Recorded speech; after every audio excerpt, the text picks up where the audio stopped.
Mike Bobo has, kind of been traditionally established his play call, especially in big games.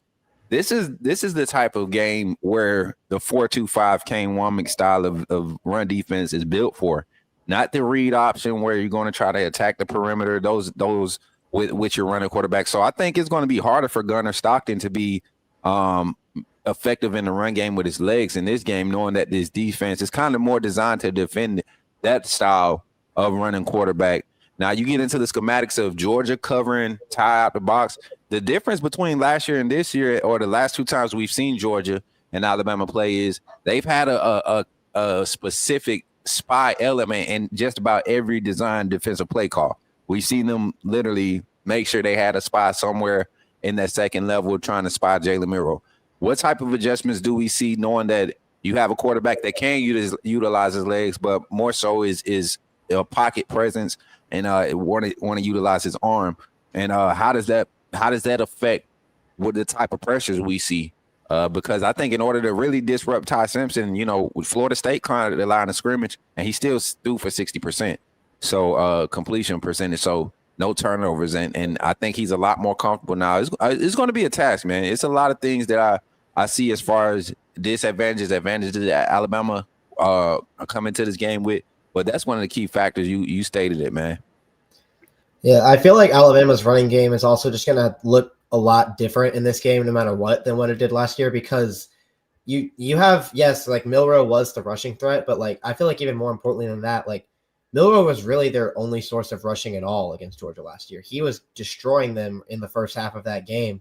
But like Jam Miller really wasn't doing a ton in that game.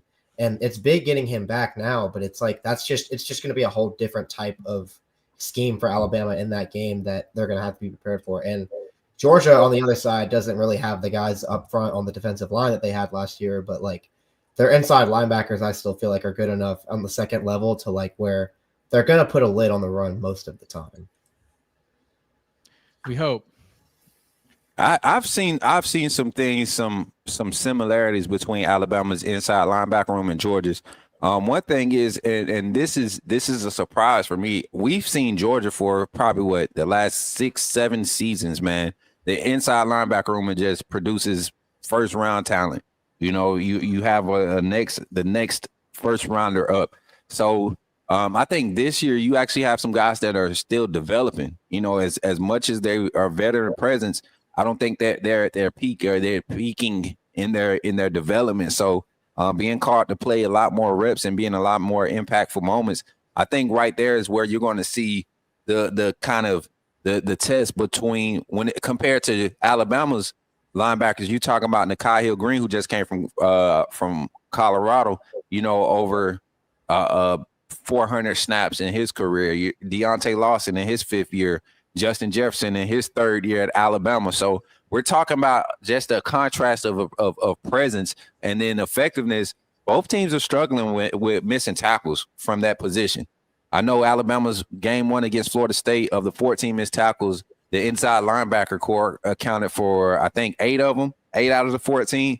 And you're talking about those are your guys that are supposed to be doing the run fits on the interior run game. That's supposed to be keying off or keying to the quarterback in the option read, whatever. The assignments are, the keys are, these are the guys missing the most tackles, and we haven't seen that problem in the past 2 weeks. Can we continue to see the effective tackling for the Alabama inside linebacker room? And then they just got to fly around.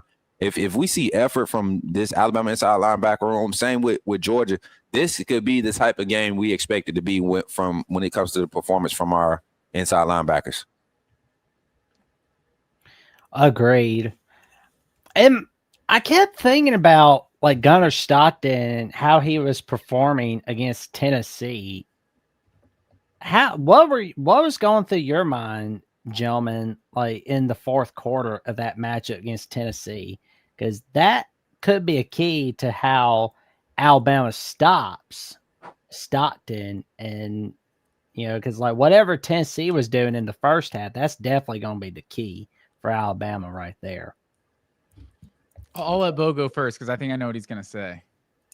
I mean, Gunnar Stockton in the 4th quarter, I just thought was really big time. I mean, he went into this game with a ton of concerns about his ability to throw the ball downfield. He went into a ton of he went into the game with a ton of questions about his level of confidence overall, and it was just there was just a weird feeling about him. Like Kirby Smart had said that he wanted to see Gunnar recreate in the games what he had been doing in practice, and it's like you hear that against Austin P is just kind of weird, but he was so huge in that fourth quarter. He hits that beautiful back shoulder pass to London Humphreys on fourth down for the touchdown with their back against the wall and everything on the line, and like. You don't want to get caught up in one game like that too much, but I think when you're looking for like a real quarterback that you feel like you can win with and you can trust in those moments, stuff like that is what you need to see.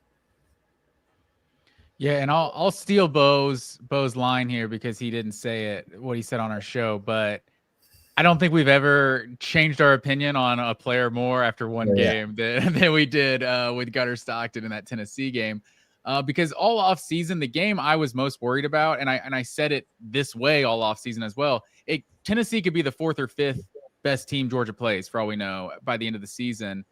But that was the number one game I was like most concerned about all off season, just because of it being behind after 2 cupcakes. It's essentially the first game of the season. You're going on the road in Neyland Stadium with a quarterback making his first SEC start of his career.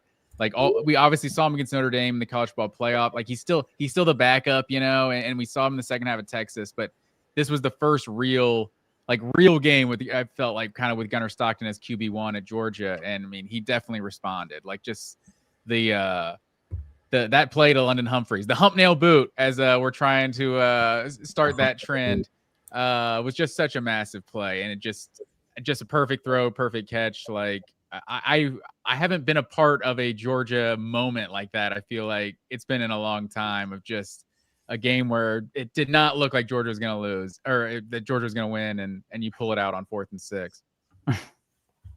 Yeah. But I will say it's going to be fun seeing all these position battles on Saturday. It's going to be quite a shootout on Saturday, but we'll definitely dive into that later tonight. And before we go on to our next topic, who's somebody we should go to for some predictions, gentlemen? Coach, what do you think? So we got a guy. Tell him who it is, Jackson. Tell him who it is. We got a guy. Oh, I know a guy. Bo, you know that guy?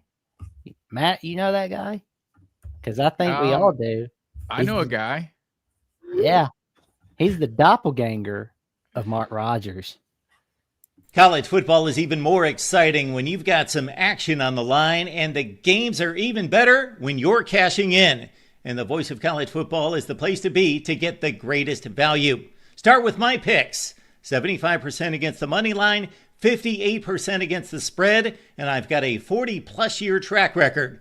11-0 in the college football playoff for me last year against the money line, 8-3 against the spread. And I'm just the warm-up act. Steve Merrill of Wager Talk is our ace in the hole, show stopper. 7 years with the Voice of College Football, over 30 years in the industry. Steve gives us analysis on all the big games, but you can't miss Steve's weekly under-the-radar pick. 28-12 against the spread the last 3 years. You also get picks from some of our top analysts here at the Voice of College Football, including Corey Bratta, Matt Zemek, and Steve Dace. Check out those numbers. Become a YouTube or Patreon member for just $99 per month. Go to the main channel on YouTube, click join, and then select the betting tier. Do the same thing on Patreon. Make 2025 a winner now. That's what you do. If you want some top-notch predictions for college football, go to Mark Rogers, Matt Zemek from Trojans Wire, and USC Primetime Live on USC at the Voice of College Football and College Wire. Steve Dace from the Michigan Podcast, and Corey Bratta from Iowa Hawkeyes Live on Iowa at the Voice of College Football and from the Hawkeye of the Storm. All righty, so we've got some players to watch for on Saturday. And we'll let the guests go first. We'll go with Bo to start things off for the Bulldogs, and then we'll go with Matt. Am I just saying one player? Ooh, let's hear it. No, am I just supposed? Am I picking one player, or like am I supposed? Oh, there's any amount. Okay, I mean, I'll start with one, and then I guess we can just go around. But I would say Chris Cole, because I think the biggest question in this game is if Georgia's pass rush can get home with 4 rushers against Alabama at all, because we've seen Ty Simpson, when he's comfortable and when he's chilling in the pocket, like he's been pretty on the money this season. So Georgia has a huge question about its pass rush. They didn't really get to Joey Aguilar many times in the Tennessee game, and I think of all the guys on Georgia's edge, the guy with the biggest potential to just have a huge game is Chris Cole. He's just the most dynamic athlete. They use him in a lot of different ways. He's been compared to Jalen Walker for his versatility, but I really think his best aspect might be his pass rush ability on the edge. And this just seems like the kind of game where they would need a big performance from him. Yeah, Bo kind of stole mine, but I'll try to move on here. I think we might have a man crush on Chris Cole, like the potential this dude has. And I think you guys have probably seen the stat that Georgia's defensive linemen have not recorded a sack to this point in the season. So I think if Georgia's going to create pressure, it's got to be from that linebacker group. But mine will probably be, I'll say Nate Frazier, because as big as I would say Zachariah Branch was obviously that guy in the Tennessee game that was the difference maker. I think you're going to need to get a good performance from the receivers, but like we were kind of saying earlier, like the winner of this Alabama-Georgia game is the team that runs the ball better. And if Nate Frazier holds onto the football, but if he can get going, he's flashed at times, and I think if Nate Frazier can have a big game, that'll go a long way for Georgia. Okay. I like that. I like both of those picks for y'all, especially with you guys keying on the offensive side of things. For the Nate Frazier pick, I was going to pick our running back core. I can't necessarily pick one, being that this is a running back by committee, but I think if you had to have a group to watch, I think it'll be our running back room, especially with Jam Miller being back. I don't think he'll get a heavy load, but what type of looks does he force, and how does Ty Simpson adjust to those? I think the running back room is going to be key to Ty Simpson's success this weekend. Effectiveness in the run game. Alabama's offensive line has surprisingly, if you go back and watch the Florida State game, they were getting a solid push in the run game. The play calling, we got away from the run game way too early. And Ryan Grubb even acknowledged that. So I think if we can get a similar type of energy and motor from this offensive line, the running backs will thrive. We've seen them kind of settle down behind, Jam Miller was the most veteran guy. Out of that room, we saw a lot of eager running, early in the season against Florida State. And I think with Kevin Riley, he just was the most patient runner, and that's who was the most effective. And that's why you see him starting to emerge as kind of RB2. In this running back rotation. So I'm looking for that running back room and that running back rotation to get active on the offensive side. And defensively, the secondary, I think this is going to be a big game for our secondary. One in particular, Bray Hubbard. I think he's going to be your quarterback's menace for this game. The way that we're able to, based off of a lot of the sets that Georgia runs in their offensive sets, a lot of 2 tight end, 3 tight end sets, Bray Hubbard's going to be playing close to the line of scrimmage a lot in this game. He's going to be in the box in that overhang area, and I think it's going to be active. I think it's going to be an active night for him, and I think he's going to be a game changer for us on the defensive side. So running back room and Bray Hubbard, those are like the 2 areas to watch for Bama, in my opinion. I think that's a good call, because that's where I would be the most concerned. If Alabama's running the ball well, because like I was kind of saying earlier, I think there's a chance that Alabama just has to throw and they can still beat Georgia. So if Alabama's actually running the ball well, I'll be really concerned that this game will be played in the 40s or something. Mm-hmm. Well, I'm glad you mentioned that, Matt, because some guys we're definitely obviously looking for to watch is Ryan Williams and Jeremy Bernard. Those are the obvious ones, but Josh Cuevas, the tight end, he's a guy to look out for. And on defense, Deontay Lawson, because like last year, he dominated against Georgia on Saturday night with Chris Fowler, Kirk Herbstreit, and the dog watching the game as well. Lawson had 10 tackles with 2 for a loss and a sack last year against Georgia. What's he going to do against Georgia again this year? We will definitely find out and see. but Deontay Lawson, and you mentioned yourself, Coach, Bray Hubbard. I mean, he was player of the week for the SEC for week 3 with the performance he was having against the Wisconsin Badgers. Like he's been a team player all this season. I mean, these guys are going to be amazing throughout Saturday night. Yeah, and we probably haven't talked enough about Georgia's offensive line as well. Like the right side of Georgia's O-line is a big time concern. We don't know. And that's what I was going to highlight too. Kind of looking at Alabama's defensive line. Last week was probably the best week as far as completing pressures, but this is a team that's been getting pressures on quarterback. Florida State only dropped back 17 times, I believe, in that game, and they I think they went like 14 of 17 or 9 of 14, something like that. They didn't drop back a lot. So our quarterback pressure rate, it didn't look like it was worth anything in the books, but you saw the type of pressures we was able to create against Wisconsin. They were struggling, their offensive line. And Kane Womack came out this week and said in the post-practice interview in prep for Georgia that the play calling has been a little timid and look for it to be a lot more aggressive. So I think that works in two ways. You got a first year starter quarterback in Gunnar Stockton in his first big game of the season, a conference game that's going to, really impact how this season is shaped out for, I believe for Georgia. This is another test for them at home. And then you got a team in Bama that's out to prove something. They've already taken their lumps early against Florida State, and they got a lot of experience. So their approach to this game might be a little bit more steady than people are expecting. So I think there's going to be a lot to look at that right side, whatever offensive line rotation or combination you have. That's Quay Rusaw's side. That's Quay Rusaw and Yanzi Pierre rotating over there. You see a lot of James Smith coming off from the interior on that side.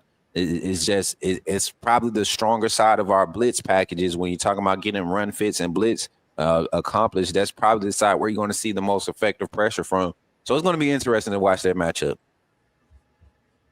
Oh, indeed, it will be. I mean, because were there any other names that we left out for Saturday night's matchup? Because I keep thinking there's a few more that we have not talked about yet. I mean, I have one for Georgia. I wanted these guys to kind of talk about them. Colby Young seems to be kind of getting a lot more comfortable in that wide receiver core. Big receiver, a veteran presence. Your whole receiving core is veteran guys. That your primary guys are veteran guys. I think the youngest guy recorded stats right now is true freshman Taylor, number 11, I believe. Yeah. So he was a 5-star coming out. Exactly. So you got a lot of talent in that room. But Colby Young is a guy that I think can give us problems if we don't have personnel, if we don't match personnel properly, like we've seen our defense do in the past. What are your thoughts about Colby Young emerging? Yeah, I think he was active against Alabama last year and obviously was the intended receiver on that final interception to end the game. But once, he had the legal situation and everything unfold and he was suspended for the rest of the year, Georgia just lost a complete, one-on-one win jump ball, contested catch, X receiver. They just didn't have that element of their offense at all. They had Dylan Bell out there playing the X, and that's just not really what Dylan Bell does, well, at least. So, he comes back in this year and, they go to him first play of the game, big shot play down the field against Tennessee, 45-yard gain to Colby Young. They're comfortable with letting him be the guy, make those kinds of statement plays. And I think that is a big deal.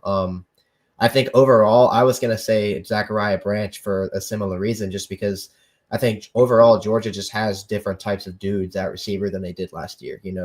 Arian Smith was a deep threat and he had that big play threat element to him, but he was mostly kind of a one-trick pony and he struggled with drops. He dropped a big pass in that Alabama game. So it's just, I think Zachariah Branch is just a kind of a superstar kind of player. He's just a guy that moves differently from everybody else. He just hits that top gear a little quicker than anybody else does. And I think Georgia has receivers that can change the game, and they just didn't have that last year. Yeah, I think that's a great call. Arian Smith is like a home run threat, but he's also like a lottery ticket. Like you don't even know. You're just throwing up there. Maybe you'll catch it, maybe you won't. But yeah, I feel like Georgia's receiving core. That's what I was gonna say as far as more people to watch, because they're just so much different this year. And it's not even like they're a bunch of first round picks. Maybe Zachariah Branch is, but it's not like they're just like elite of elite. This isn't Ohio State's receiving core or anything, but they're just deep with really good players. It's just my prediction coming into the year was that our leading receiver was going to be Noah Thomas, who's A&M's leading receiver a year ago, and I think he has like one catch through the first 3 games this year. So he's hardly done anything. I'm sure that dude, he didn't forget how to be 6'6" and super athletic. Like, I'm sure he's going to make a play at some point for Georgia this season. And then obviously London Humphrey, we haven't even named, who's made the biggest play of the season in that group. But yeah, and Dylan Bell, like Bo said, he was almost just in a bad position a year ago, and he's more of a gadget guy. And I feel like with how deep Georgia's receiving core is this year, he's back to being like the 3rd or 4th option. And I feel like he's a really good 3rd or 4th option. And I haven't even talked about the tight ends. Like, the tight ends are obviously, it's not Brock Bowers, but Georgia always has good tight ends. Oh, 100% agreed. I mean, I can't wait to see what that offense is going to bring. I would. Oh, you mind if I want to talk about the matchup, man, because they talked about the depth of the wide receiver room, and I think that's kind of like a strength coming into this season that Alabama was excited about. The veteran presence returning for the secondary. You got a lot of 0-man lock guys in our secondary. I look at the depth chart right now, and I'm thinking about, a lot of these Georgia sets, the tight end splits that you all run. I think this game this year, the secondary has an opportunity to really emerge because you guys are that much more confident in your receiving core.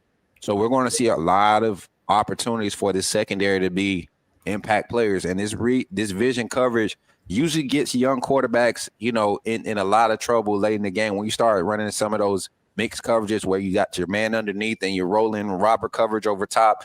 Keon Sabb is a specialist when it comes to that robber technique, and he gambles, really hard. And sometimes, and if Gunnar Stockton is able to key on that or is not able to key on that, that's gonna hurt Georgia. That's going to hurt Georgia. This team is going to come out. Mike Bobo is going to be under pressure early to establish some momentum, and I don't think he's going to have the patience to do it in the run game.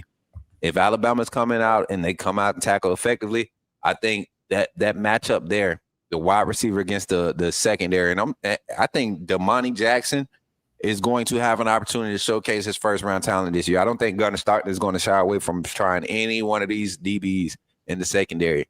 But once again, with Bray Hubbard and Keon Sabb and this one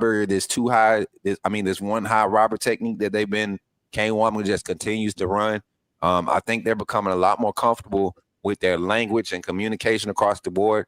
And I haven't seen, and y'all can attest to this if you want to, or correct me. I haven't seen any extravagant pass concepts or a lot of things that Georgia do in their passing scheme are still semi-traditional, and them having the better players at those positions this year, it shows that they have better players at this position, because when they had, mid-level guys at receiver or mid-level quarterback production, it showed because of the offensive design So I think this year that matchup will actually be able to expose itself. And vice versa. I think Alabama's wide receiver core, even though young, I think we're a lot more talented. And against Georgia's secondary this year, they've struggled, man. Let's just be honest. Georgia's secondary has not looked like Georgia's secondary, and I think it's due to the youth on the defensive front. It's a lot of young guys in that front that's getting starts, getting impactful minutes, not able to get pressure as you're used to being able to do, and watch your DBs kind of progress through the season as your front is dominated. Georgia doesn't have that luxury this season. Is this the wrong time to be facing a Ty Simpson that's hot and this receiver core that's really building some confidence? This might get ugly for Georgia if they can't get pressure up front. So, well, there is one guy, I forgot the name from that offense that we've got, Lazier Brooks. Man, he's going to be fun to watch. Like, it's like, can't get to Williams, can't get to Bernard. You can always go to Brooks. Boom. Yeah, I feel like Jeremy Bernard is the guy that almost gets forgotten about with how much hype Ryan Williams gets. But in terms of what you're saying about Alabama's DBs versus Georgia's receivers, I think that's definitely a concern. Like, I think Bobo gets way too much hate. You know, that's another story for another day. But Georgia in that screen game against Tennessee, I think it was like 11 screen plays for like 125 yards or something. Yeah. Like, they were absolutely destroying them with the screen game. Like, Georgia fans love to hate on the screens. It's like, well, they were working a lot, and they also ran a little fake screen where London Humphrey kind of just peeled out instead of blocking, and he ran a wheel route down the sideline. It's like that's set up by just gashing them with the screen game the whole day. But we all know Tennessee was replacing their top two corners 2 weeks ago when they were playing Georgia and starting a true freshman on one of those sides. And Georgia was definitely picking on that true freshman. He was the one that gave up that long play to Colby Young. He was the one that gave up the final touchdown to London Humphrey. So an experienced Alabama secondary, I don't know. Those windows might be a little tighter for Gunnar Stockton in this one. Oh, man. Yeah, I mean, I can't wait to see what Brooks will bring on offense. And there's one guy on our offensive line, Jaden Roberts. That's another guy right there. I cannot wait to see more of action from Mr. Roberts for sure. Matt, Bo, what's your confidence level on a scale of 1 to 10? 1 being not confident, 10 being, confident, very confident. As far as defensive line production, do you think Kirby relies on trying to contain the run game with 4 and get pressure on the quarterback with a majority 4-man front play call pressure type look, or do you think he sees early on the adjustments? I just don't think with the lack of depth in that front rotation, to me is a concern for Georgia this year, because that's been their bread and butter the last 4 seasons. So what are your thoughts or your confidence level going into that, and kind of expound on that? Yeah, I mean, I'll get to the rating in a second, I guess, but because I think I gotta talk about it out loud to kind of convince myself of what I think. But I think it's fair because to say that this is not the same level of just set it and forget it as far as send 4 guys and rely on that pass rush that Georgia has benefited from in years past. There's not a Jalen Walker, Michael Williams type of guy on there that you can point at in September and say that guy's going in the first round. And you look at this season, I know they've played 3 games so far. The only 4 guys on their team that they got 4 sacks, and they're all from inside linebackers. They're all on blitzes, So yeah, Georgia's only sack production this year has been on blitzes. They statistically have not gotten home with those fronts. So I would have to say it's probably at a 3 or a 4, just because Matt and I were talking about that before the season. We knew that in camp. The Damon Wilson loss was going to really be a big deal. That was really going to be felt, and you're seeing that right now. They're going to have to rely a lot on Gabe Harris. They've relied a lot on Elo Madozi, who's a late spring transfer out of Army. Then they've got Chris Cole, who rotates in there sometimes. But aside from Chris Cole, who we do think one day is going to be really good, there are not many guys that you can point to on the defensive line right now and say, I know that's going to be a difference maker on Saturday. It really just kind of happens, and it's like, oh. Yeah, I think I probably wouldn't go that low. I'd probably go more like a 5, just because I feel like Georgia's floor is probably a 5. We just know how they recruit and everything. It's like they're not going to be bad. But, I mean, what did they give up? 130, 125, 130 yards a game on the ground a year ago? That's the most in the Kirby Smart era, at least since 2018. I think that's the only other year where they were not a good run defense. And you lose, like Bo said, Michael Williams, you lose Nazir Stackhouse. Even Warren Brinson was one of those guys, not the biggest name, but just solid. And so you're replacing a lot of guys, you're replacing them with a lot of, former 5-stars, a Jordan Hall, a Joseph Jonah Janye. So there's obviously those names, but Christian Miller is definitely the most proven guy. I kind of think he got a little overrated in the offseason. People were looking at the side of the logo on the side of the helmet. It's well, he's Georgia's best defensive lineman. He's probably first team all SEC. He might be, but I don't think he's not that Jalen Carter, that Jordan Day. I mean, for for most Georgia, just for any Georgia fans to hear this, we're probably never going to have another Jalen Carter or Jordan Davis. Like, I don't know. I don't know that Jalen Carter might be the best defensive lineman in the NFL right now. And they don't make 6'6", 360-pound dudes that move like Jordan Davis. They've got a kid, Elijah Griffin, who's kind of a freak right now. That's true. And he is getting Jalen very Carter young. comparisons. Very young, and I'm not making any statements about how good he'll be. I'm just saying. There we go, man. And before we get to our next topic for tonight, we've got the Amazon link for the Voice College Football. Shop on Amazon using the link to support the Voice College Football. You don't need to buy the product displayed. It doesn't cost you a penny. You get the same shopping experience with the link down below, especially with us being 2 months away from Black Friday. Who says it's too early to do some shopping? I mean, we're getting closer to the holidays as we know it. Walmart is getting Christmas decorations out already. So I say we start with our irons hot. Let's go do some shopping from Amazon, ladies and gentlemen. Appreciate that. Hey, don't forget to go use your promo codes, y'all. Hey, while we're transitioning to this last topic, I like to do something a little different. And this is just unbiased. We both have our teams that we cover. We have our fandom at our helm, but this is an unbiased take moment. And we kind of compare. We kind of say, where's the edge? And we kind of just realistically look at this game. Look at what's happened previously in all the games leading up to this game, what we've seen on film from our standpoint, and find out where's the edge. So we've kind of talked about the keys to victory with what each team needs to do to establish that.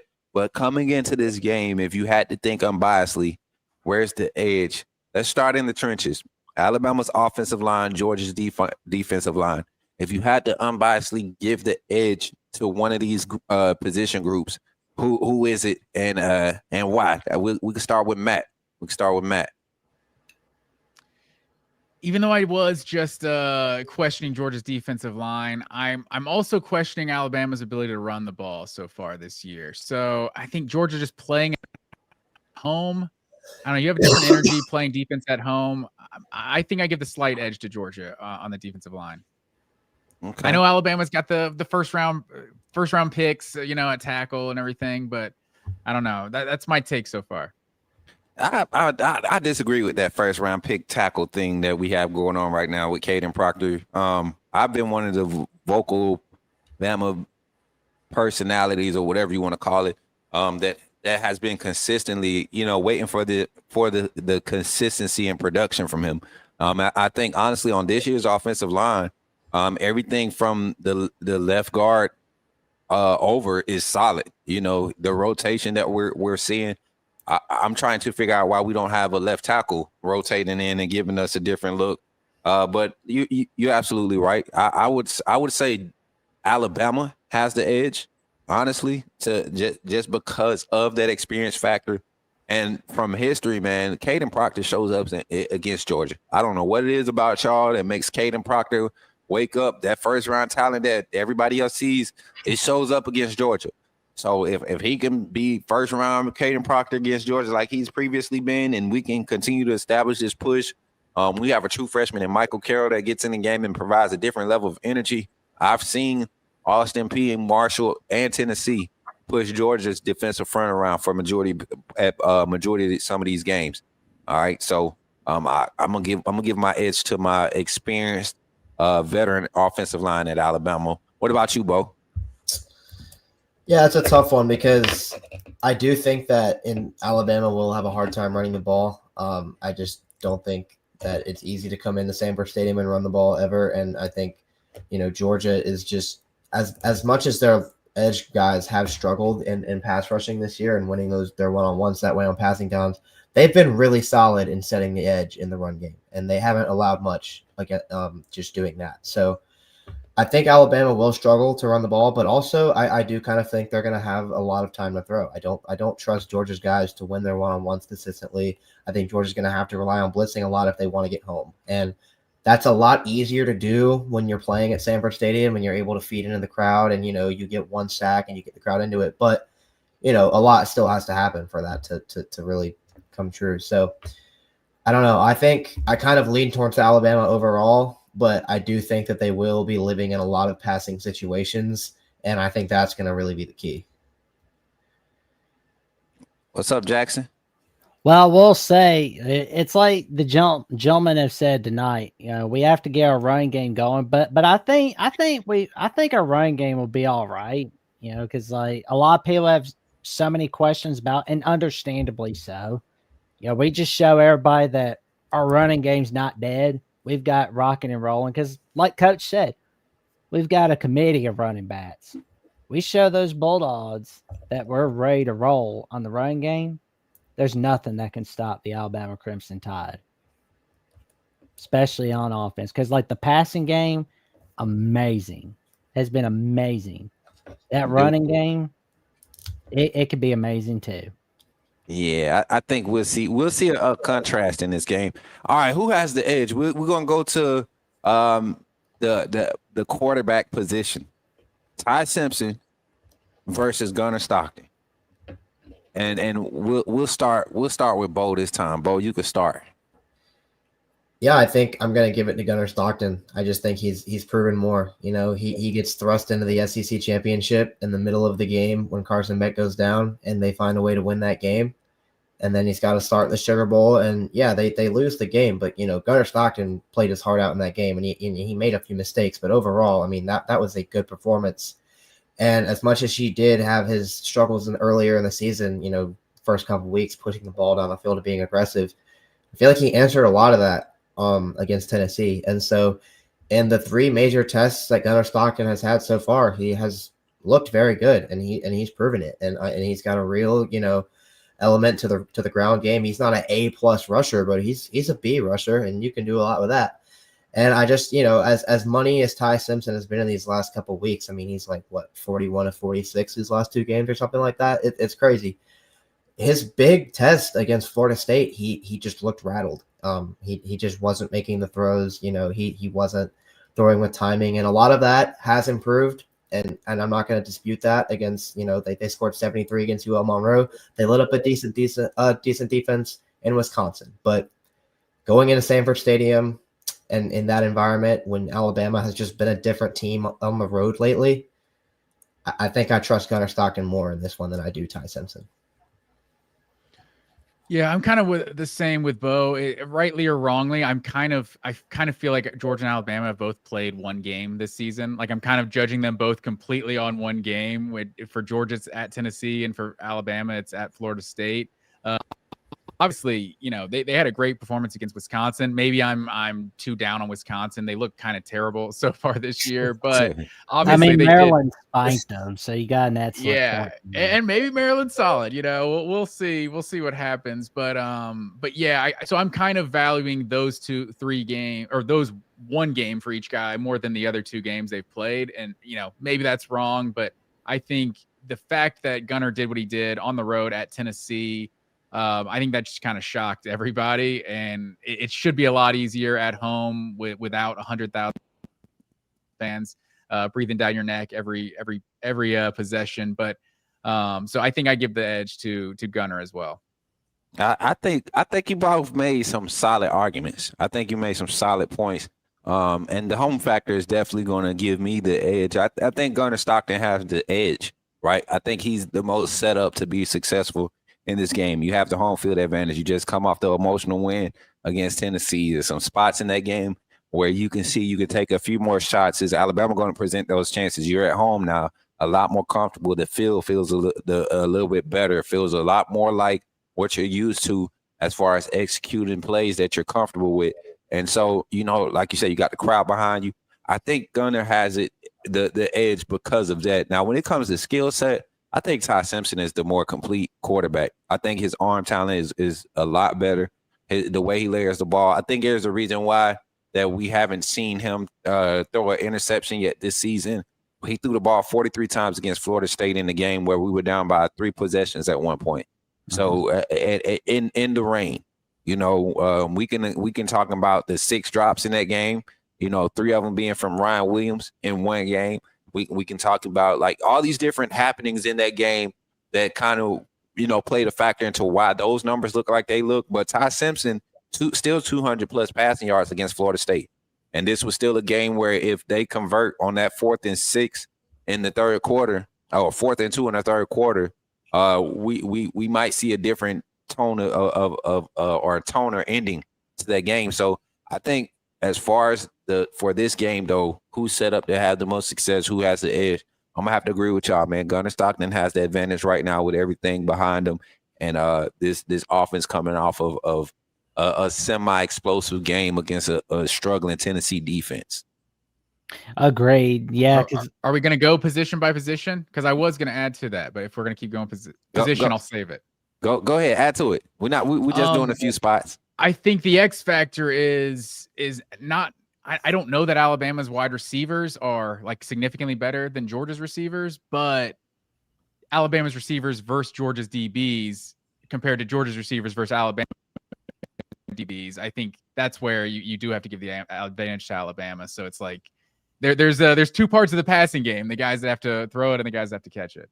Yeah, and that's what my side, like overall for the game, who I think performs better, or my bias kind of kicks in there. But I think there are some things that favor Ty Simpson and his skill set more with some of the struggles that Georgia's having on the defensive side.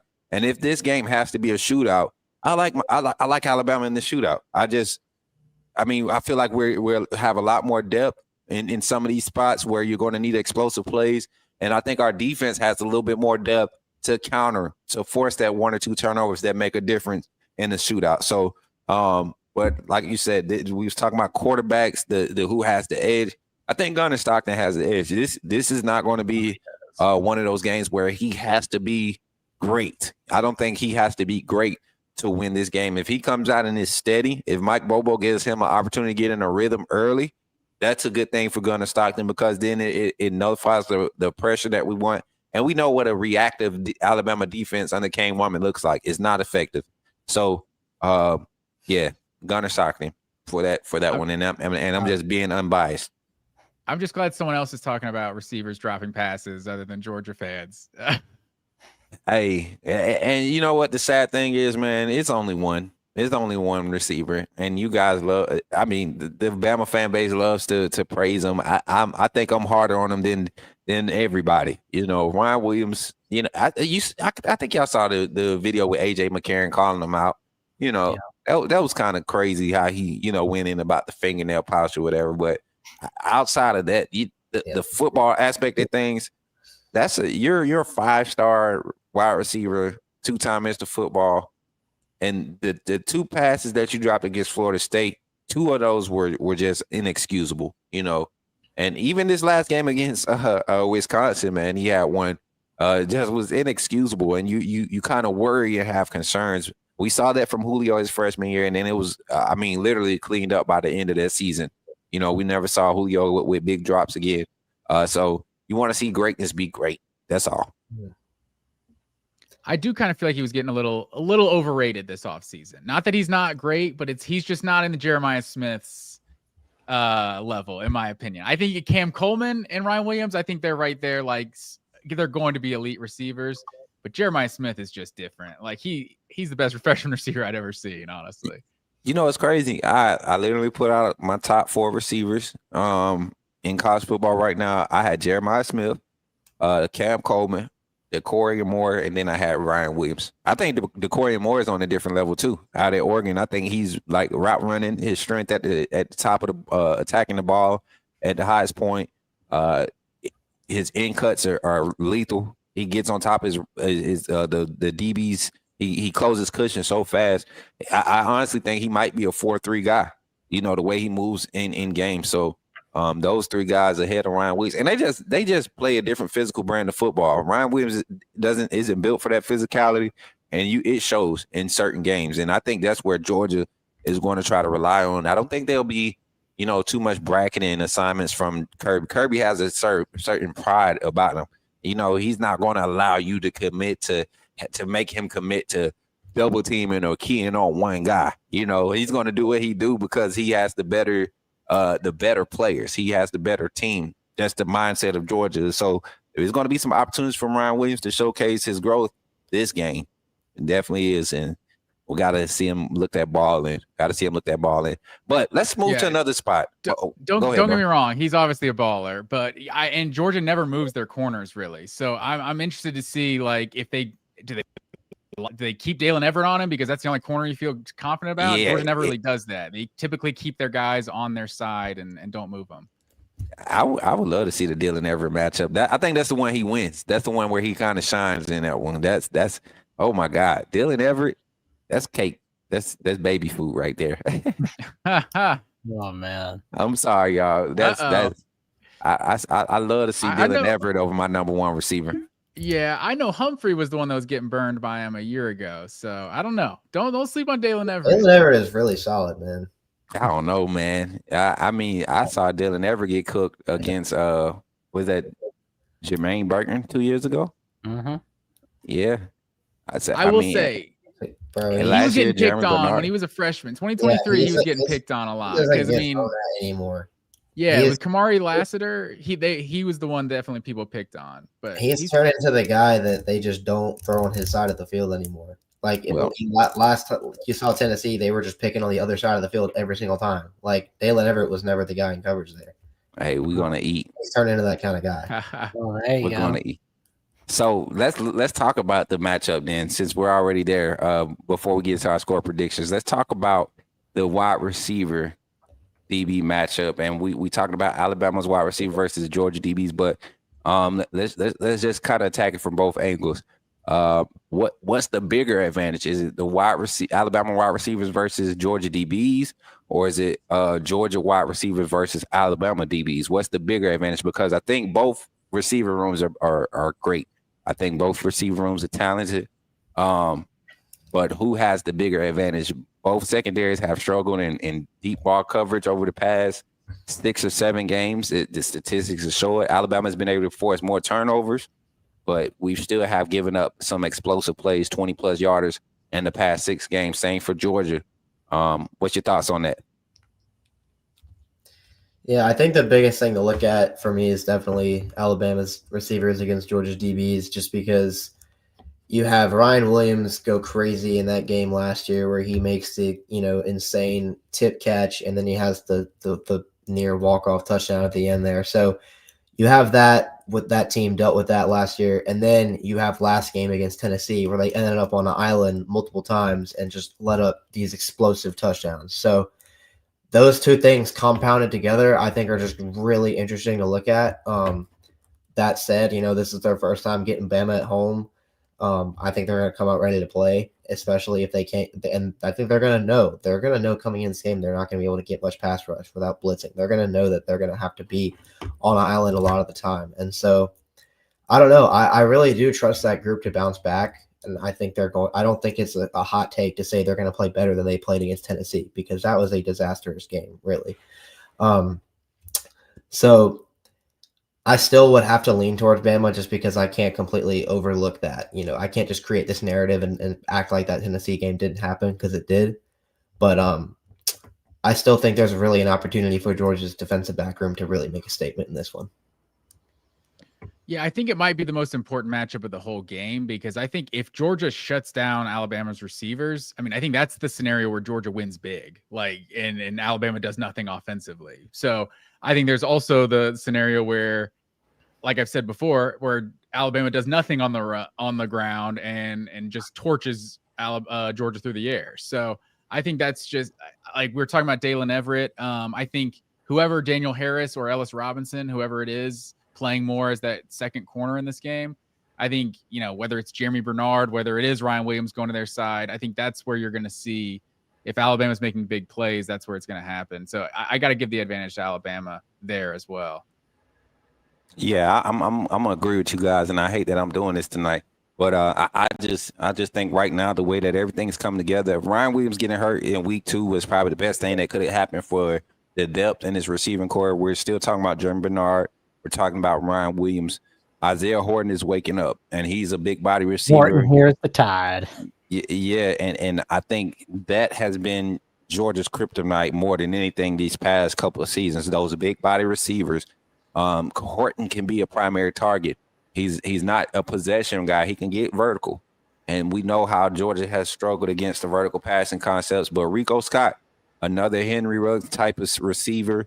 Latier Brooks, we got, is a Latier, is a Waddle type receiver. Just a lot of speed that Georgia has yet to see this season. Now, what I will say is Georgia's faced a crazy talented group of wide receivers in Tennessee.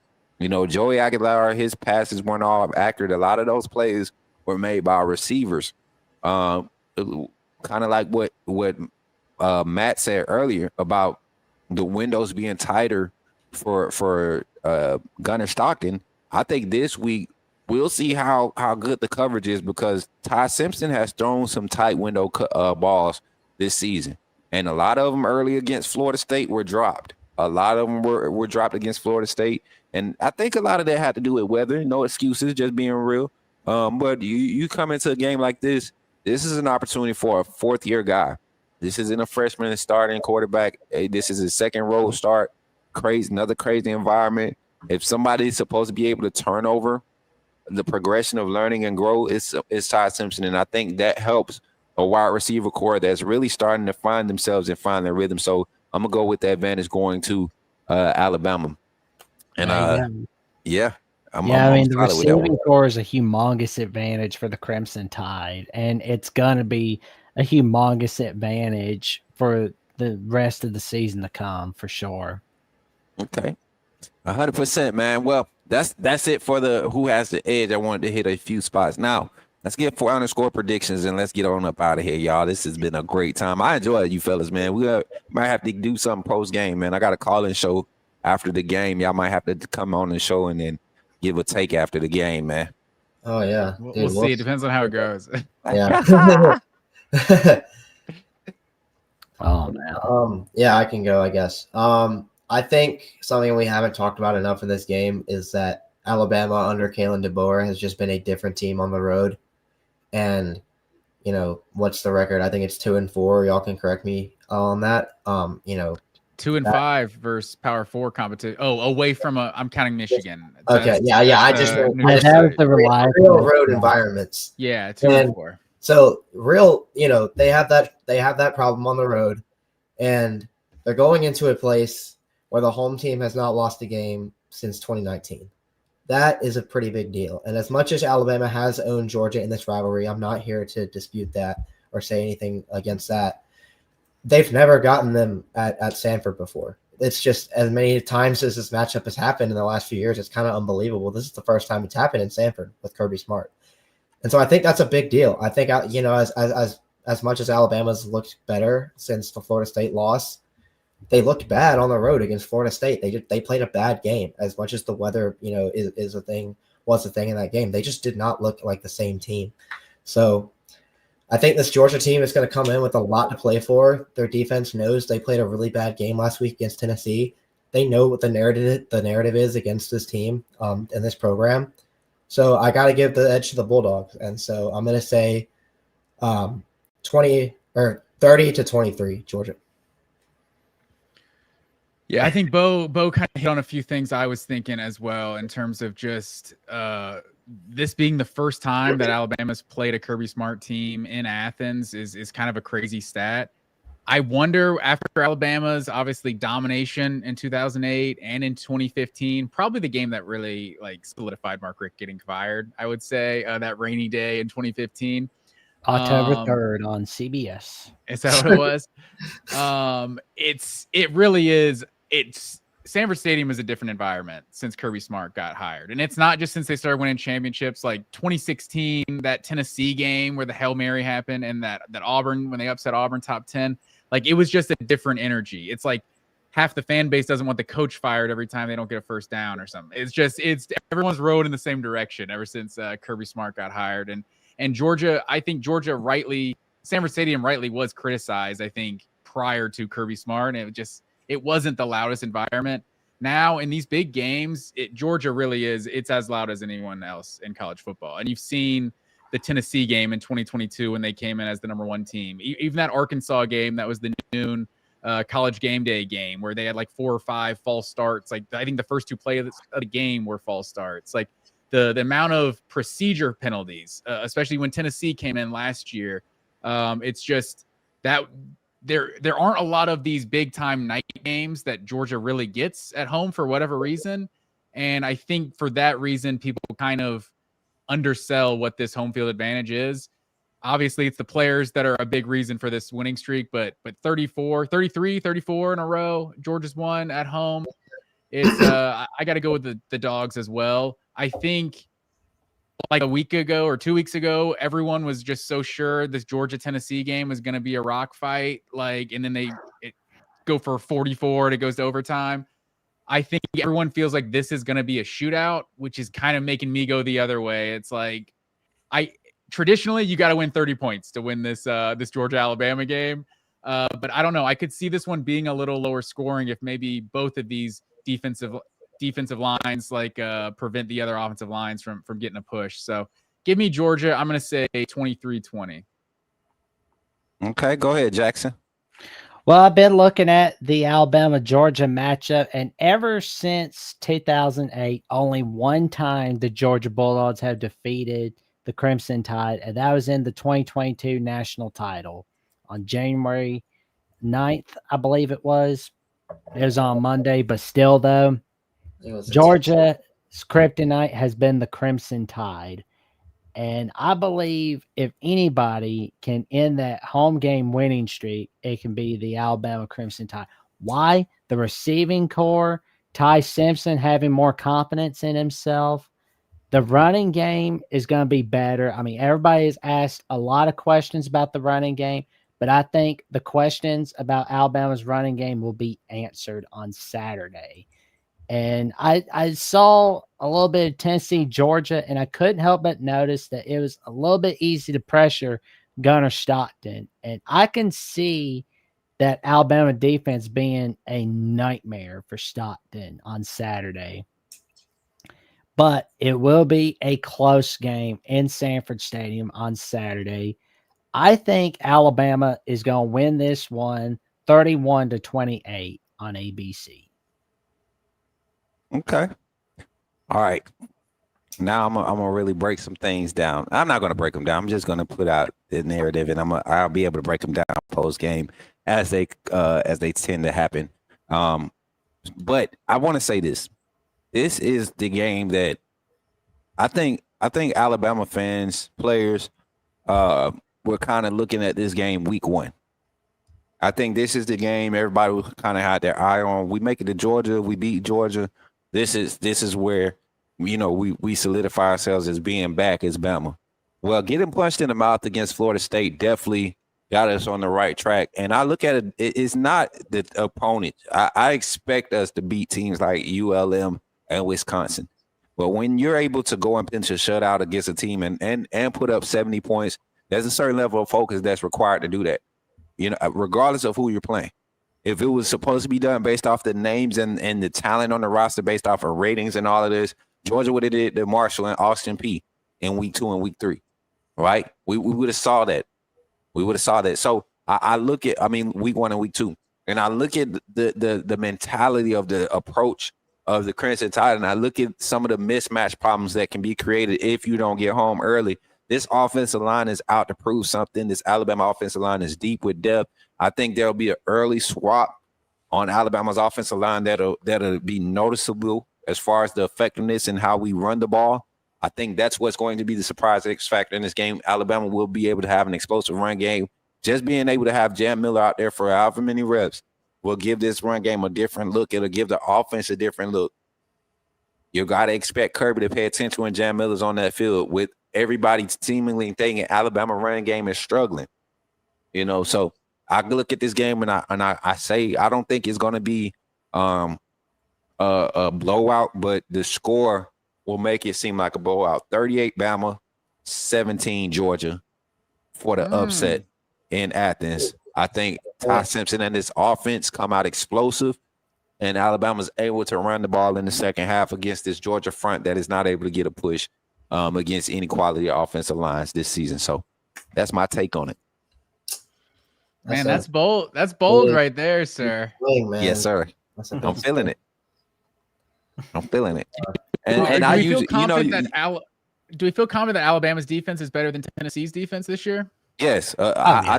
I think especially up front. I think the depth up front this year is a lot better than where we were last year. And we weren't bad last year. We just didn't finish plays in the backfield.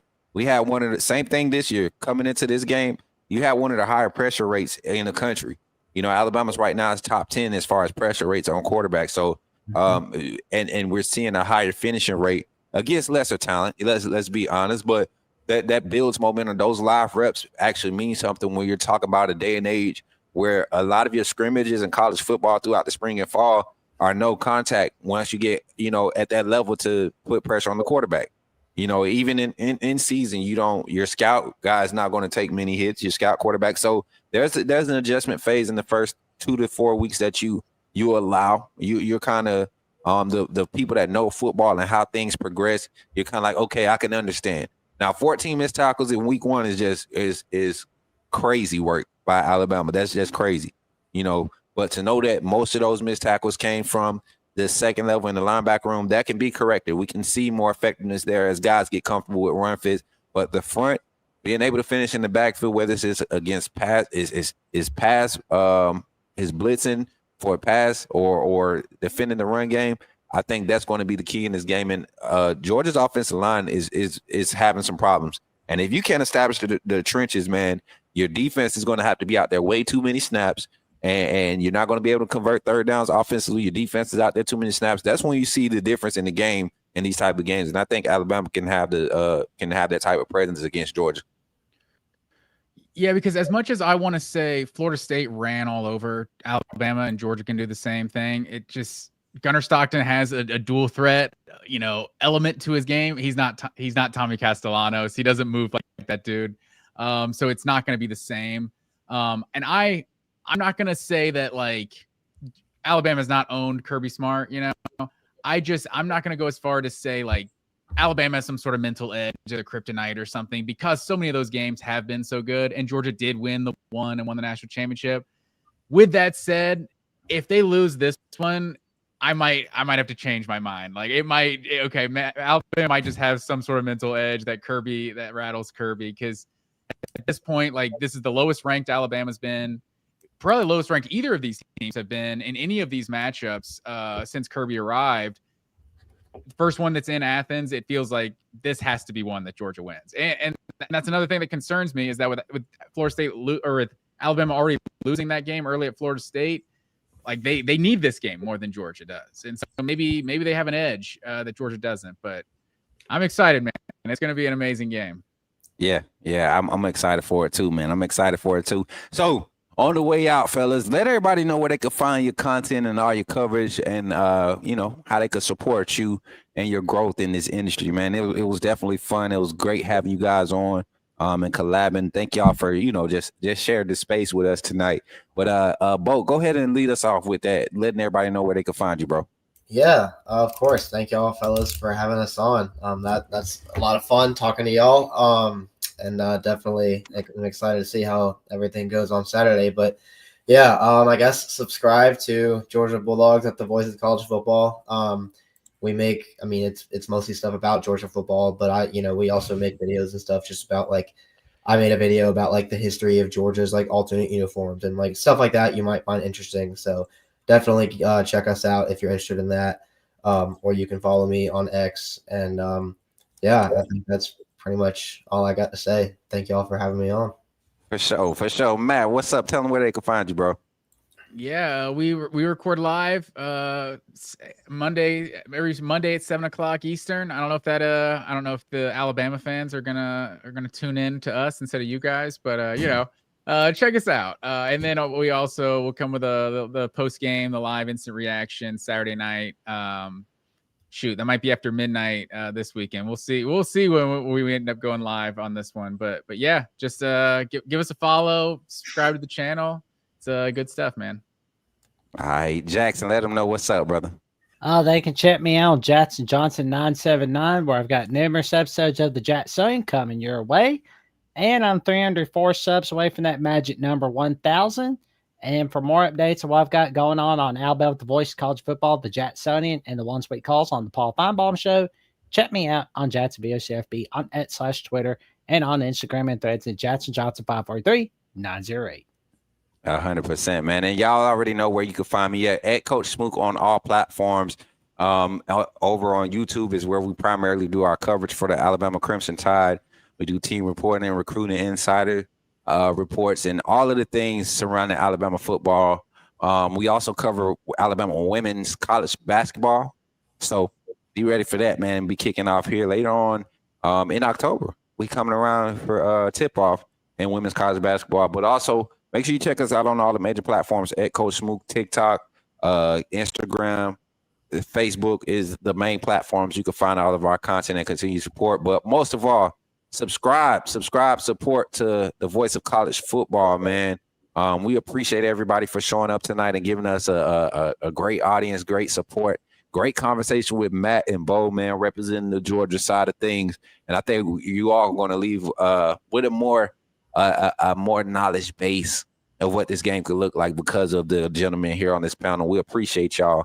And if we don't have nothing else, man, y'all have a good night. And we'll catch up with y'all on this weekend, everybody. Y'all, much love. I appreciate it, guys. Like, comment, subscribe, click on the notification bell so you never miss no video whatsoever. And we will see y'all soon. And check out each of Alabama, The Voice of College Football, Georgia, The Voice of College Football on Apple, Spotify, Amazon Podcast, and iHeartRadio for audio. Stay tuned for more. And we will see y'all soon. Night, everybody.